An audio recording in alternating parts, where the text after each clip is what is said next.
37 days until Election Day, and Vice President Harris is heading back to Nevada. The state's 6 electoral votes could be make or break in a very tight election. The campaign just announced that Harris will host a rally tonight in Las Vegas. This is her second visit to the city since she launched her campaign for president. Then, after Tuesday's VP debate, Harris and Governor Walz will take their bus tour back to Pennsylvania on Wednesday. And on Friday, the vice president will visit Flint, Michigan. And breaking just moments ago, former Republican Senator from Arizona, Jeff Flake, just announced that he is endorsing Kamala Harris for president. Joining us now is Harris-Walz Battleground States Director, Dan Kanninen. Dan, this is news, okay? Breaking news. Absolutely. Good stuff. So, Dan, let's get into this breaking news and the combination of the campaign now moving through these battleground states. The vice president's going to be in Nevada. You have someone like Jeff Flake coming out, another Republican for Kamala Harris. Welcome. What's your take? How do you feel about this battleground strategy for the campaign right now? When you look at states like Arizona, the play last week in Pennsylvania and elsewhere, how do you guys assess where you are at this point with, what, 39 days or so left? 37, Michael. We're counting, 37. But we are counting because we have work to do. It's a really close race. It has been this entire time. You heard me talk about this a couple times in August when we discussed the battleground strategy then, and it remains the same. We know that Arizona and Michigan and Pennsylvania, all of these states are going to be very, very close. They've been toss-ups in all these elections. And when I came on this show, I think in early August, I was checking the notes before I came on, we had something like 1,400 staff and 260 offices.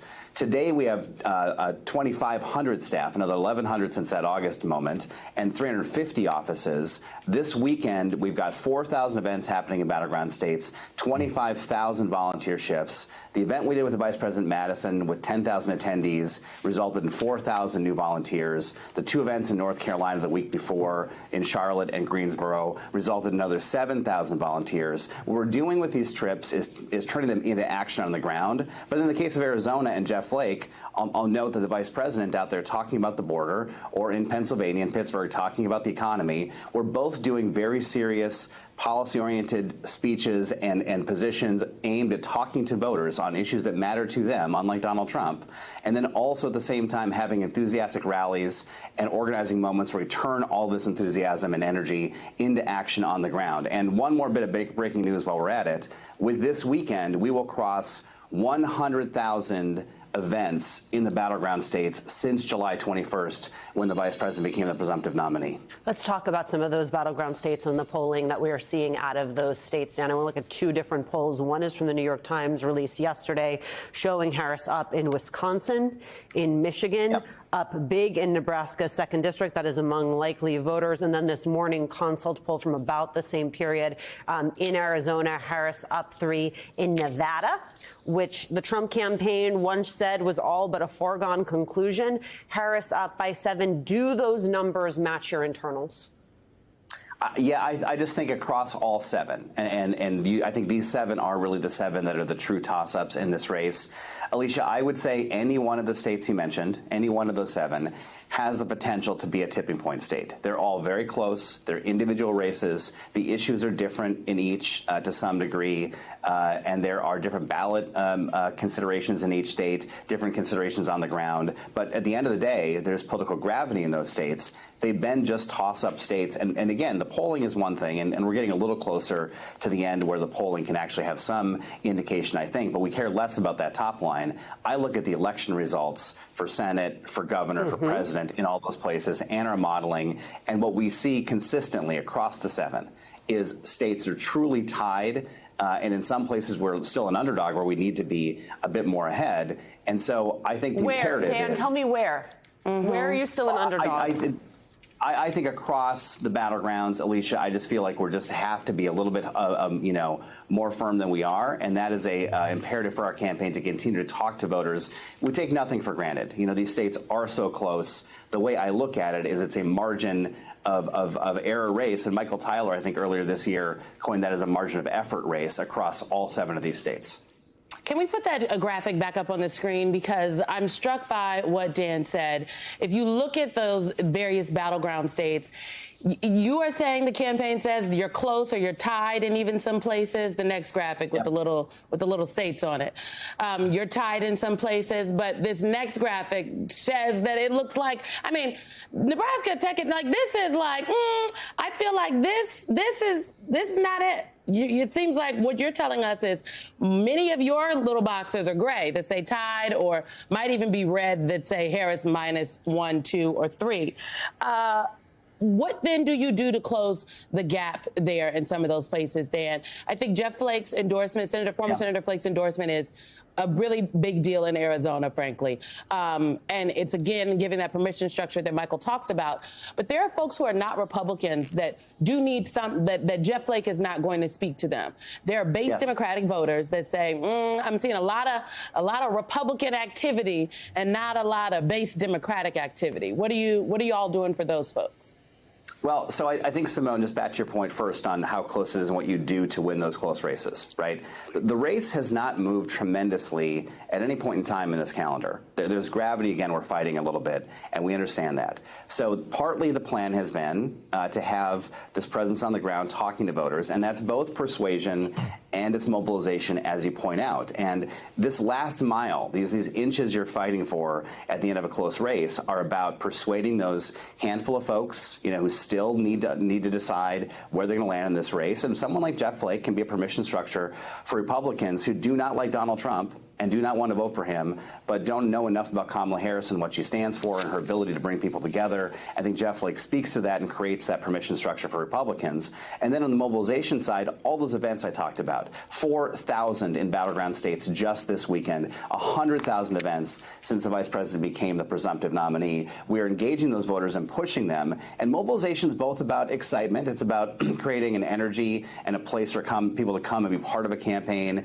which then expands that snowball going downhill. It's also about the mechanics of election. If you can register more people, if you can cure more ballots, if you can make sure voting access is protected at the polling locations through our voter protection program, all of that generates hundreds of votes in a county, thousands of votes in a state, and that is the margin in these places. 11,000 votes in Georgia and Arizona in 2020, 20,000 in Wisconsin. And I'll note on Wisconsin, already 52,000 votes have been cast by mail. That is more than double the margin of victory in 2020. So we're here now. We're doing the work. Donald Trump's campaign is not doing that. They're doing rallies. They're selling gold watches. They're not talking to voters. Now, Dan, I think Simone makes a very important point, because your campaign is faced with two sometimes diametrically opposed positions. One is, okay, I would love to get these Republicans and center-right voters to the table because you're going to need them in those battleground states. But the other side of it, you still, to some degree, have to close the deal, particularly with younger Democratic voters out there. It's not enough to wave the abortion banner and to, say some other things that may sound good. It really does go to some of what you're talking about, how you're pressing up against them to say, not only do we want you, we need you to be a part of this. Because my assessment, Dan, Democrats have to overwhelm the ballot box this November. You have to do the unprecedented. You have to do basically what I did in 2010. You got to find votes in places in nooks and crannies that no one thinks they're there, to pull them out in order to win, because you know what happens on the other side. If this thing is close, it gives Donald Trump and his ilk more noise to make about election fraud and so forth. So how do you close that piece of it from your perspective to make sure your base Democratic voters know, at the end of the day, we love Republicans, and Jeff Flake, thank you. But we need you. We need you to overwhelm the ballot box in these battleground states. It's a few things, Michael. So on the first point you made about the potential for the other side to cause trouble if it's a close election, we know they will do that. Nothing like experience. We've seen it in 2020. There's a robust and strong legal apparatus in this campaign that was built much earlier than any other campaign would build that, specifically to guard against what we know they will do, because Donald Trump has no morals in that regard. Absolutely none. But then on the campaign side, we are building momentum and enthusiasm. The vice president has lit a fire with voters.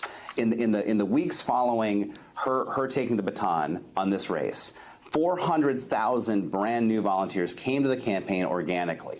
And then that staff on the ground is channeling those folks into activities. There's nothing like being a part of something to make it real and tangible and then come back for more and then bring people with you for more. And when you talk about the stakes in an election and being part of something you just cannot miss, that is best effectuated by people on the ground who are part of it, that you know. They're in your neighborhood, they're in their community, they understand the issues that you care about and you understand the issues they care about, and they pull you along. That's an effort on the ground that's happening across all these states. And then, of course, the vice president herself is phenomenal at this. When she goes on the road, when she goes to the debate, and by the way, I'd love to have another debate with Donald Trump, and so would she. There's an ad out this week talking about the need to have one more conversation with voters because folks do not understand still the stakes in this election, and I think that conversation is required. Donald Trump afraid to have it, clearly.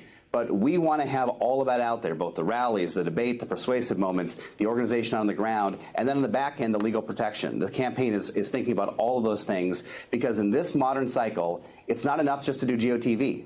You've got to persuade folks the whole way, and you got to turn them out the whole way. You have to do both. All right, do both, and do it big. Do a lot of it. Do a lot of it. Dan Kanninen, thank you, my friend, for being a part of the conversation to kick us off.